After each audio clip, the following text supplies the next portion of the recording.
Olá a todos, sejam muito bem-vindos ao nosso treinamento de ergonomia, que foi elaborado com base na NR17, informações da Fundacentro e da OIT, Organização Internacional do Trabalho. Meu nome é Alexandre Beltrán, sou engenheiro de segurança do trabalho e hoje vamos conversar sobre um tema fundamental para a nossa saúde e bem-estar, além da produtividade no dia a dia, a ergonomia. O objetivo deste encontro é fornecer informações para que vocês possam adaptar o seu ambiente de trabalho, seja no escritório, na recepção ou em qualquer atividade administrativa, prevenindo dores, lesões e aumentando a qualidade de vida. Vamos começar? Pode parecer uma palavra complicada, mas o conceito de ergonomia é bem simples. Como a própria Organização Internacional do Trabalho define, é a ciência de adaptar o trabalho às pessoas e não o contrário. Pense nisso. A cadeira em que você senta, a altura da sua mesa, a iluminação da sala, foi tudo pensado em parâmetros pré-definidos e aceitos internacionalmente. Tudo isso pode e deve ser ajustado para o seu corpo e para a tarefa que você realiza. O objetivo final é garantir conforto para evitar dores, segurança para prevenir acidentes e eficiência para que a gente possa produzir mais e melhor sem sofrimentos. Mas, na prática, por que devemos nos preocupar com isso? Para nós, trabalhadores, a resposta é direta: a nossa própria saúde e bem-estar. Uma má postura ou um posto de trabalho inadequado podem causar dores crônicas, principalmente nas costas e no pescoço, e levar a doenças mais sérias como as LER e DORT. Aplicar a ergonomia no dia a dia nos torna mais dispostos e saudáveis. E para a empresa, os benefícios também são enormes. Equipes que são mais saudáveis faltam menos, produzem mais e trabalham em um ambiente mais positivo. Por fim, temos a segurança legal. O cumprimento da legislação trabalhista evita penalidades para a empresa. Mas você pode me dizer, Alexandre, mas por que haveria penalidades? Bom, é importante saber que a ergonomia não é apenas uma boa prática, é lei, regulamentada pela norma regulamentadora número 17. É a legislação brasileira que define todos os requisitos que as empresas devem seguir para garantir um ambiente de trabalho ergonomicamente correto. Ela guiará desde a escolha da cadeira certa até a necessidade de pausas durante a jornada. Nosso treinamento é totalmente baseado nessas diretrizes. Vamos falar aqui um pouquinho sobre os principais riscos ergonômicos no trabalho quando as atividades são atividades administrativas. Existem 4 que a gente pode elencar que são facilmente reconhecidos. Posturas inadequadas.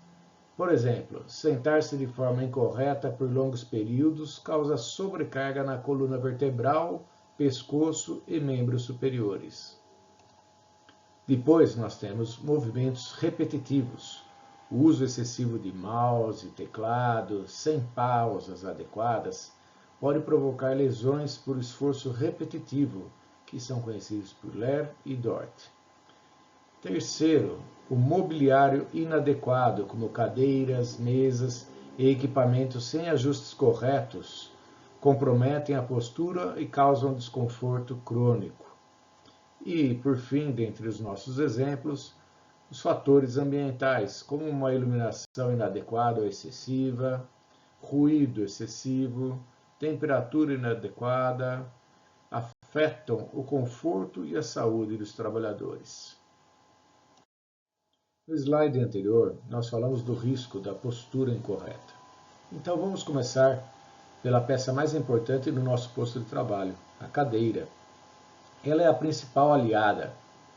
Primeiro, ajuste a altura para que seus pés fiquem firmemente apoiados no chão, com os joelhos dobrados a 90 graus. Se os seus pés não alcançam o chão, é indispensável usar um apoio para os pés. Em seguida, encoste bem as suas costas no encosto, sentindo o apoio na região lombar.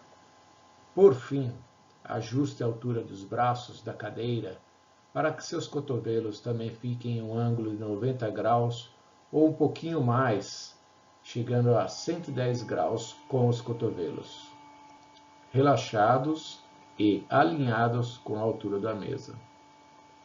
Ombros mantenham relaxados e alinhados com o tronco, e punhos em posição neutra, alinhados com os antebraços.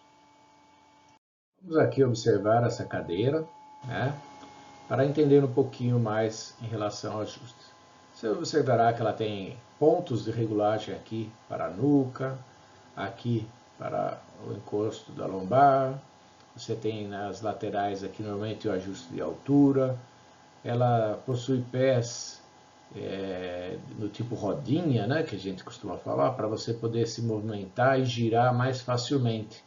E aqui também normalmente tem botões que elevam a altura do encosto do cotovelo. Bom, tudo isso aqui é muito importante. Aqui podemos incluir até o encosto do pé, né? Mas se isso não estiver também alinhado com relação à mesa, você terá grande dificuldade por causa, às vezes, do distanciamento dessa postura até a mesa, fazendo, às vezes, que a pessoa, às vezes, incline para frente, sem encostar a coluna aqui na cadeira, para alcançar uma proximidade do monitor ou da mesa. Então, como vocês podem observar, tem que ser algo muito bem ajustado para que a pessoa sente com conforto e possa desenvolver seu trabalho facilmente. Bom, já falamos aí do problema do distanciamento da mesa com a cadeira, né? Então vamos agora olhar para frente e avaliar a posição do seu monitor, que é crucial para a saúde do seu pescoço. A regra de ouro é: o topo da tela deve estar na altura da linha dos seus olhos.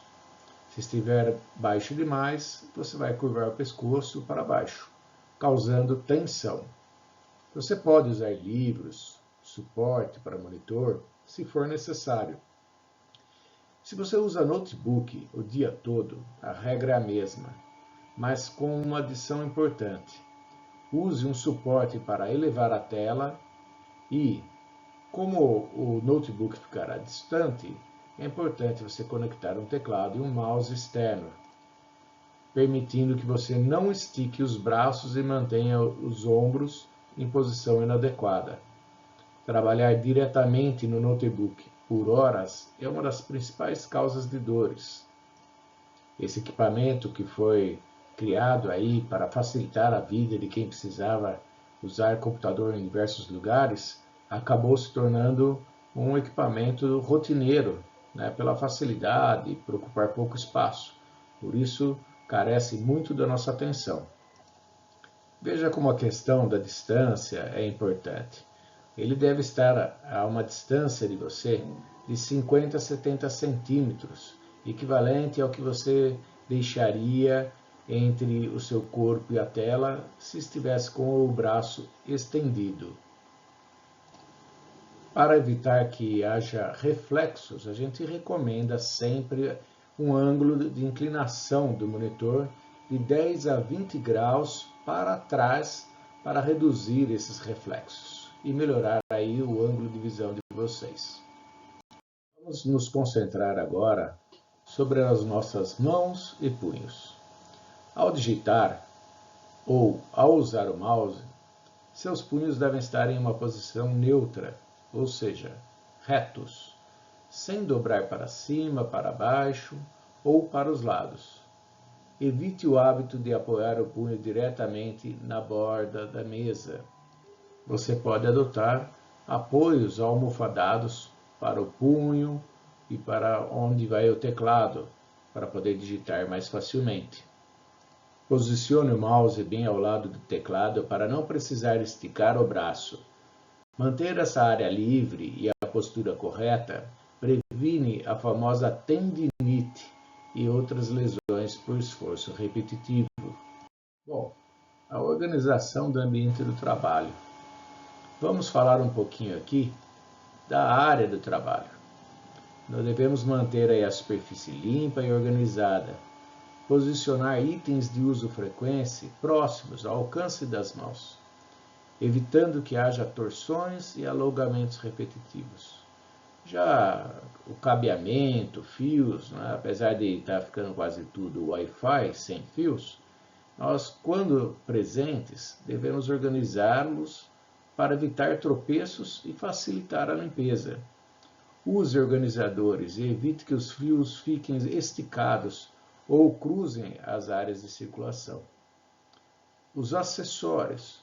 Utilize suporte para documentos, sempre na altura dos olhos, e headsets para chamadas frequentes, aqueles fones com microfone, evitando segurar o telefone entre o ouvido e o ombro. É uma posição incômoda que pode causar danos à sua saúde. Observe também a iluminação. A luz, seja natural ou artificial, não deve criar reflexos na sua tela. Posicione o monitor de lado para as janelas, se possível. Aproveite, quando houver, a ferramenta de cortinas, que você pode aí reduzir a incidência da luz natural quando excessiva, ou permitir que ela entre quando não for suficiente.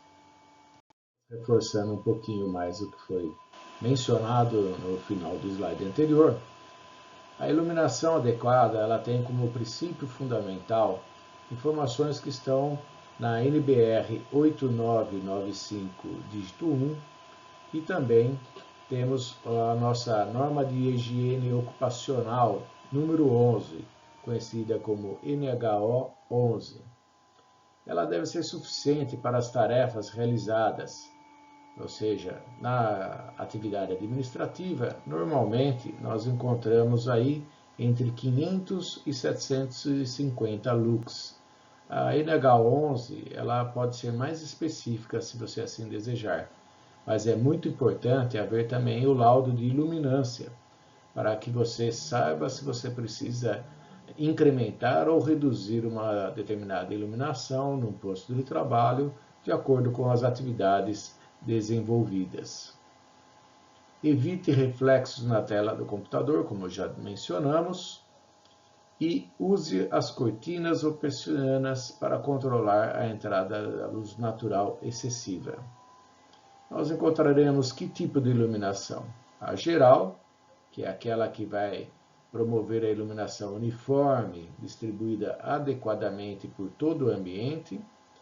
Aquela iluminação para tarefas, onde você vai colocar uma luminária direcionada para alguma atividade específica que você esteja fazendo. E a luz natural, que nós devemos aproveitar o máximo possível, controlando os excessos, para se tornar de uma iluminação agradável aos olhos e salutar. Normalmente, quando a gente pensa em sobrecarga muscular, nós pensamos em esforço excessivo por atividades que sejam dinâmicas e acabamos muitas vezes nos esquecendo que as atividades estáticas também geram sobrecargas. O corpo humano não foi feito para ficar parado na mesma posição por horas. Por isso, as pausas são obrigatórias e essenciais. Estimamos e recomendamos que a cada hora, mais ou menos, você se levante por uns 5 a 10 minutos. É uma oportunidade para você pegar um café, beber uma água, caminhar um pouco. Por isso que não recomendamos deixar bebida e garrafas d'água próximo ao computador, pois naturalmente esquecemos de fazer essa paradinha que a gente estaria fazendo para tomar uma água e ir ao banheiro. Isso ativa a circulação e alivia a pressão na coluna. Durante essas pausas, aproveite para fazer algum alongamento simples. Por exemplo, esticar os braços acima da cabeça e depois atrás das costas, girar o pescoço para um lado e para o outro, em movimento circular, lateral, os ombros subir e descer, girar os punhos. Isso faz uma diferença enorme no final do dia. A cada 20 minutos, busque olhar um ponto distante, vamos calcular aí uns 6 metros, e fique por 20 segundos para relaxar os olhos e prevenir a fadiga visual. Ampliando ainda um pouquinho as nossas informações sobre exercícios de alongamento recomendados, lembrando sempre e reforçando, não forcem a postura, não procurem extrapolar os seus limites. Nós colocamos aqui alguns exemplos, né? De pescoço para o lado, pode ser para frente e para trás, ombros, que você pode alongar com os braços à frente do corpo, ou pode abrir as asas, extensores de punho. Esses aqui são, principalmente esse aqui, são exercícios muito bons para quem está lá com uma dor no ombro, no cotovelo. Eu mesmo usei por um bom tempo esse aqui. Coluna. Devemos aqui fazer alguns alongamentos para a coluna, que podem ser feitos na própria cadeira, né? Como você pode observar aqui nesse slide, você faz essa utilização da cadeira para lhe ajudar no alongamento. Lembrando de manter aí para cada lado em torno de 15 segundos em cada uma dessas posturas para que ocorra o alongamento propriamente dito. Ainda buscando dar alguns exemplos, né, de exercícios que podem ser feitos no escritório. Vamos pegar aqui para as costas, né, lombar, já tinha dado um exemplo. Vamos aí visualizar de alguns ângulos distintos, né, a postura, que vista de lado, você pode pôr inicialmente a mão atrás do pescoço e ir inclinando para frente até que você põe e encosta as mãos no chão, nunca forçando. Subir e descer os ombros e alongar as pernas quando você ficar um pouquinho de pé, encosta na parede para dar equilíbrio e suporte, segura um pouco uma perna, troca a outra, põe um pé à frente e o outro atrás, troca essa postura, sempre lembrando de fazer isso aí durante uns 15 segundos em cada postura. Essa postura aqui nós já tínhamos observado no slide anterior para alongamento dos braços, né? Puxa o cotovelo. Aqui nós só conseguimos visualizar um pouquinho melhor. Já na postura de alongamento, você pode segurar as duas mãos atrás das costas e ir lentamente levantando. Ou também puxar o cotovelo na altura do pescoço, botando a mão para as costas. E por fim, um último alongamento, que é segurar a mão à frente do corpo, né, e ir levantando acima da cabeça. Maiores delongas, né, como a gente costuma falar. Vamos aqui mostrar só 3 imagens, para vocês terem uma ideia um pouquinho mais clara dessas posturas. Vou falar agora das condições ambientais de temperatura e ventilação. A temperatura ideal no ambiente administrativo gira em torno de 20 a 23 graus Celsius, conforme a NR17. Temperaturas muito altas ou baixas afetam o conforto e a produtividade. Lembrando que muitas pessoas têm um critério, vamos dizer assim, diferente. Algumas são o que a gente costuma chamar de mais calorentas e outras mais friorentas.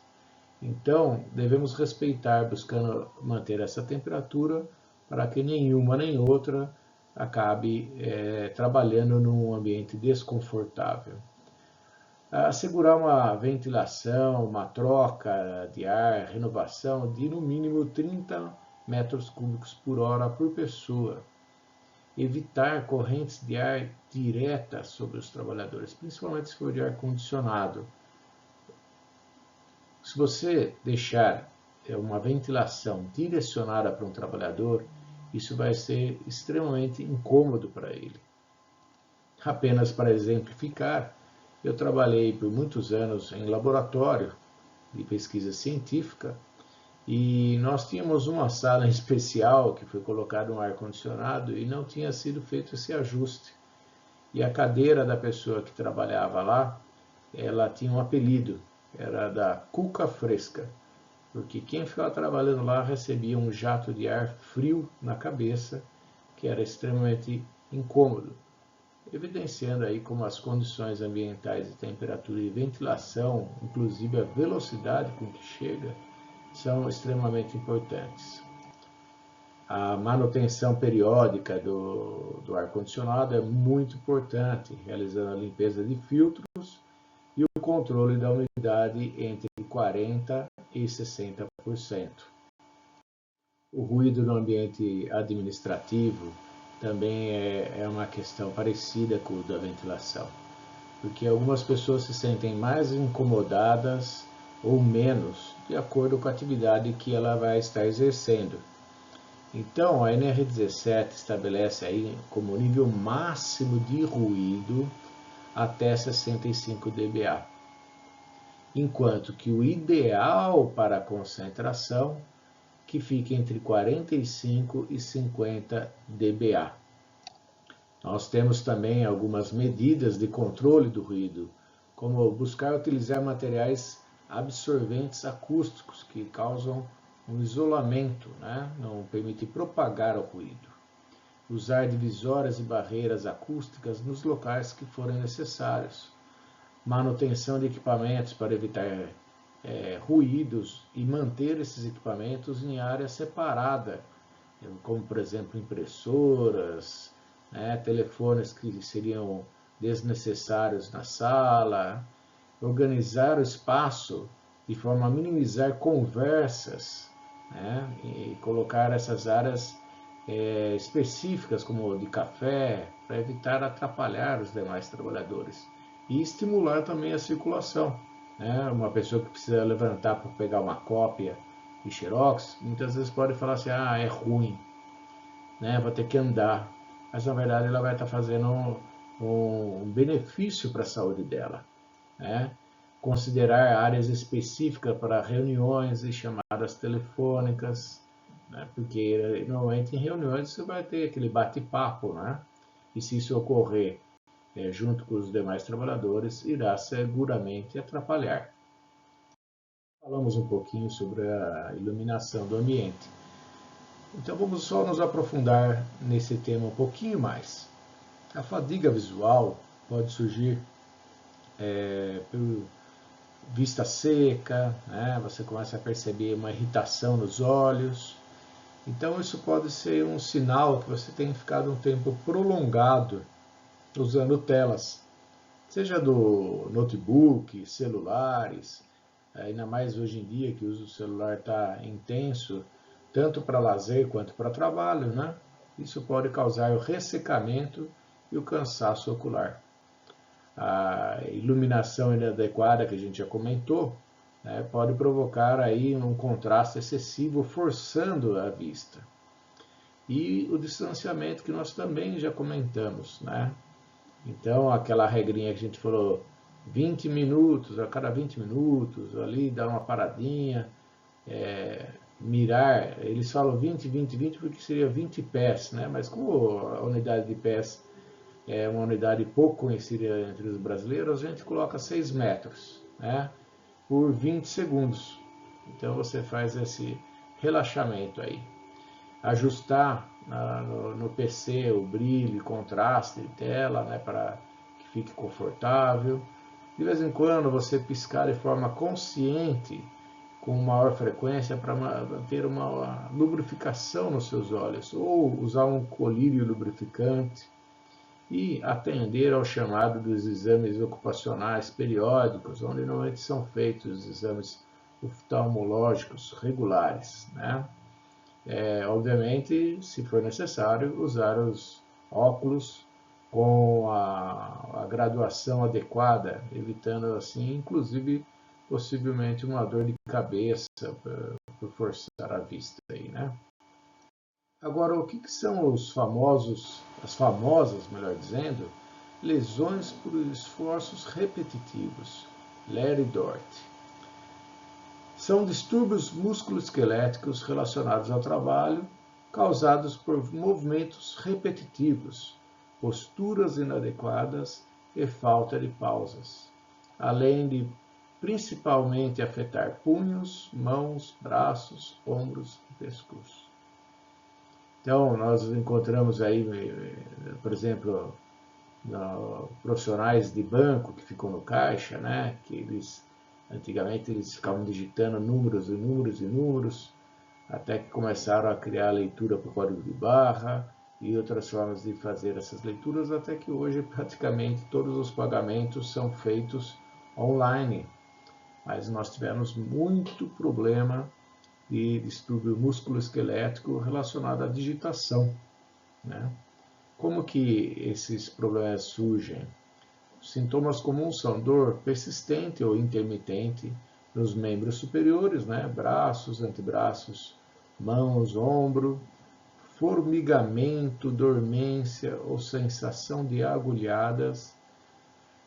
Já vi casos de pessoas que perdem a força muscular, a dor é intensa, não consegue carregar uma sacola naquele braço, né?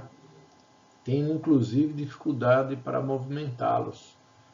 As pessoas que estão se recuperando, às vezes podem fazer uma musculação e elas notam, falam, nossa, o braço, vamos dizer, esquerdo está muito bem, mas o braço direito eu tenho uma extrema dificuldade para fazer o mesmo movimento com pouco peso, né? O mesmo movimento que eu digo é o mesmo exercício, por exemplo, né? Pode apresentar inchaço e sensibilidade nas articulações. Vamos então apresentar algumas medidas de prevenção ao Larry Dort no trabalho. Postura. Manter posições neutras das articulações, especialmente punhos e pescoço, evitando desvios externos.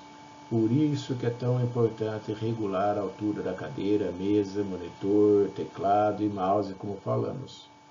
Pausas regulares. Interrompa atividades repetitivas a cada hora para descanso e um pequeno alongamento dos grupos musculares. Por isso que nós passamos todas aquelas recomendações nos slides anteriores.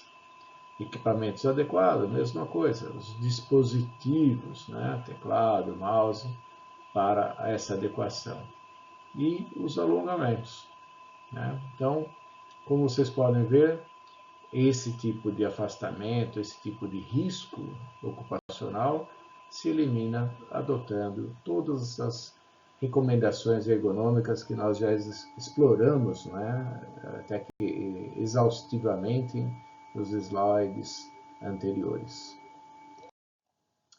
Bom, vamos falar aqui agora um pouquinho sobre as responsabilidades do empregador da empresa, né, e de vocês, do trabalhador.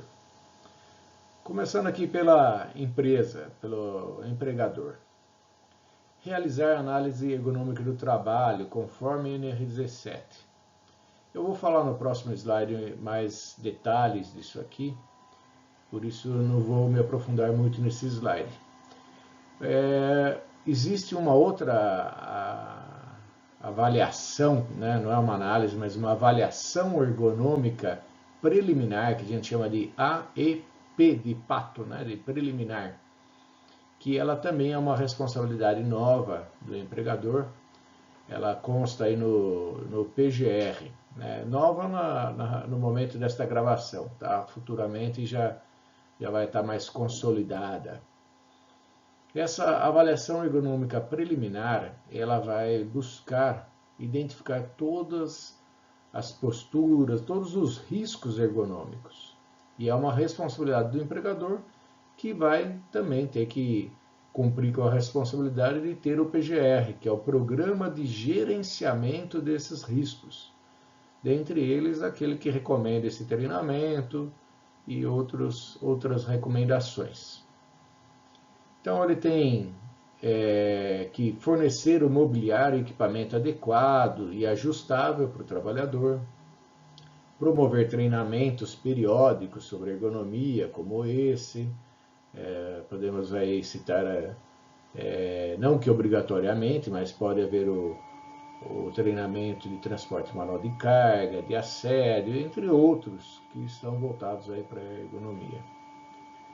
Implementar pausas e rodízios de atividades quando necessário, né? Então, existem algumas recomendações no PGR de fazer, por exemplo, ginástica laboral, ou pausas, etc. Monitorar condições ambientais, temperatura, iluminação, ruído, fazendo os laudos para fins ergonômicos, que eu gostaria de frisar muito que são distintos, tá? Do laudo de ruído para ocupacional, que é aquele que a gente usa para insalubridade, tá? Não pode confundir isso. Então, o ruído ergonômico, a gente já falou lá atrás, né? Temperatura, nós já falamos lá atrás. Inclusive, a forma de se avaliar a temperatura, né, ocupacional e ergonômica, elas são diferentes. A iluminação, eu já comentei com vocês sobre o laudo de luminância, né? Precisa ser feito esse laudo para conferir se está tudo adequado. Existem equipamentos específicos para ser feito e também cálculos para ver se a iluminação está bem distribuída no ambiente.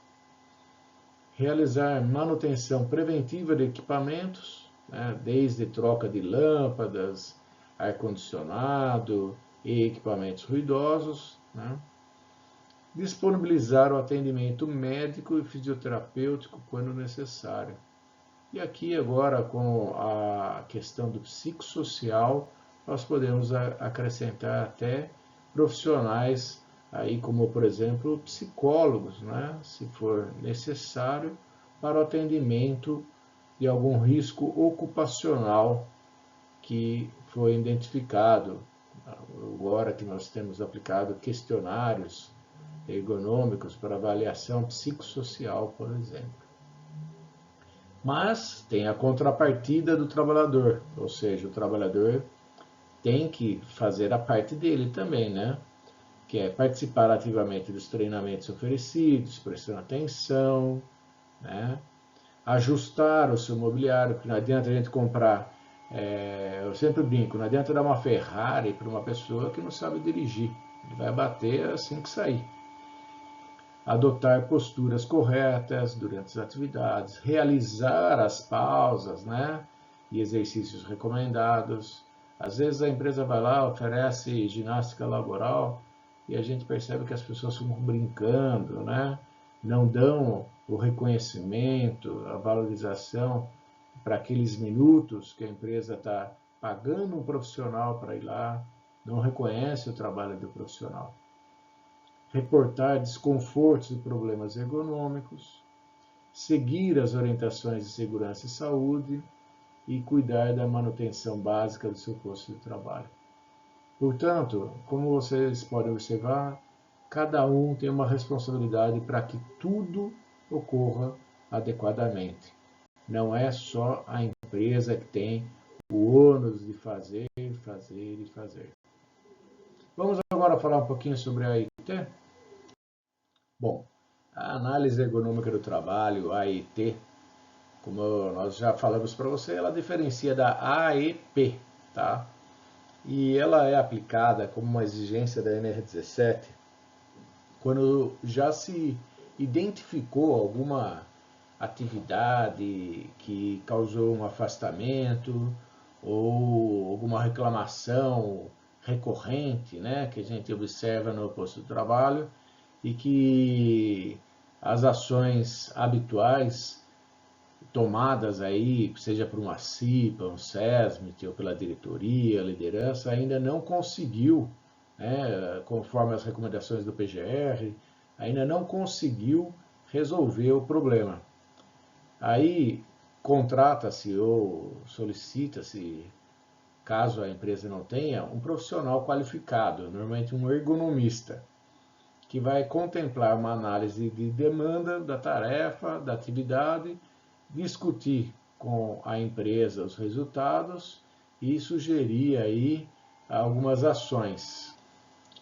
Nós vamos buscar agora aqui, nesses itens de 1 a 4, fazer uma rápida explicação para vocês de como é feita uma ET. Até para o caso que se algum dia algum ergonomista for lhe entrevistar, você entender um pouquinho mais, né, do que ele necessita. Inicialmente, ele vai fazer uma análise da demanda, né, identificar os problemas ergonômicos que são relatados pelos trabalhadores. Ele vai lá, vai observar, né, ele vai colher as informações com os gestores, com os trabalhadores, né? Muitas vezes ele registra por fotos, filmagens, questionários. Então ele faz uma análise da tarefa, ele pega a descrição das atividades prescritas, os equipamentos utilizados, a condição ambiental, temperatura, ruído, etc. Aí ele vai depois fazer o terceiro item, que é a análise da atividade. Ele vai observar e registrar, como eu falei, em filmagens e tudo mais, como o trabalho é realmente executado, comparando com como é prescrito, identificando posturas, movimentos, repetições e as estratégias de execução. E por fim, ele vai aí elaborar a análise ergonômica do trabalho e vai fazer um diagnóstico e as suas recomendações. Então ele apresenta o relatório com tudo que foi identificado de risco, as condições que não geram risco e algumas propostas de melhorias que vão ser discutidas com a empresa, né, com a diretoria, e recomendações de tempo para a implantação. Portanto, a ergonomia ela envolve um compromisso nosso, né? Para que a gente possa aí construir um ambiente saudável. Esse compromisso ele tem que ser contínuo das duas partes, tanto os empregadores e os trabalhadores. E é um compromisso com a saúde, a segurança e a qualidade de vida no trabalho. A implementação dessas práticas que foram apresentadas no treinamento vai contribuir para a prevenção de afastamentos, de doenças ocupacionais, além de melhorar a produtividade. Mas é importante que a gente se lembre que pequenas mudanças na postura e nos hábitos diários podem fazer uma grande diferença a longo prazo na sua saúde. Portanto, é importante a gente criar hábitos saudáveis, praticar diariamente as orientações que foram aprendidas aqui e não hesitar em reportar os desconfortos ou solicitar ajustes que sejam necessários no seu posto de trabalho. Bom, se você tiver dúvidas, contate o SESMIT se houver na sua empresa, o seu líder, o seu responsável direto, a CIPA, o cipeiro designado, para orientações específicas sobre ergonomia no seu posto de trabalho. Chegamos assim ao final do nosso conteúdo e o mais importante é a gente entender que a ergonomia não é um projeto com início, meio e fim, mas um hábito que será construído todos os dias. Aproveite, comece hoje mesmo a aplicar essas dicas, divulgue para seus familiares, amigos, colegas, faça um pequeno ajuste de cada vez e principalmente ouça o seu corpo. Se você sentir dor ou desconforto, ele está te dando um aviso. Não aguarde que isso piore. Mude de posição, alongue-se. Se tiver qualquer dúvida, não hesite, como falamos, em procurar ajuda. Vocês agora vão participar de alguns questionamentos. Esses questionamentos visam fixar o conhecimento que vocês adquiriram, facilitando a memorização. Agradeço a todos o tempo de vocês, a sua atenção e desejamos um trabalho seguro e livre de doenças para todos vocês. Um forte abraço.